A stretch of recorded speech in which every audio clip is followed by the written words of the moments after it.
Welcome to McPlum, simple solutions served daily. You begin by verifying prerequisites: your Grok account, the API key, and that the Roam graph is accessible. Once done, open Grok Roam in the same browser profile you use for Roam so cookies and permissions match.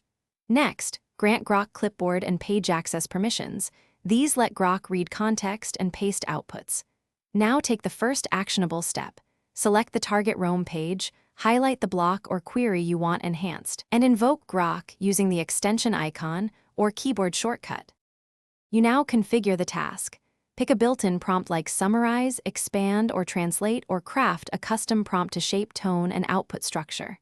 Make sure to set the scope. Target a single block for precise edits, a page for context, or tagged blocks for batch operations. Then tune model parameters: temperature for creativity, max tokens for length, and citation options if you need source notes. Once configured, run Grok. Observe the live preview and accept. Edit. You finish by carefully reviewing AI edits in the Grok preview, checking that backlinks, block refs, and tags remain accurate. Once satisfied, commit changes and add a brief version note or page reference so you can track the edit later.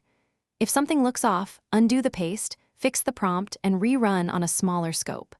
If Grok fails to respond, reset permissions, clear browser cache, and relaunch the extension. That resolves most connectivity or DOM access issues quickly. Thanks for watching. Stay juicy and subscribe.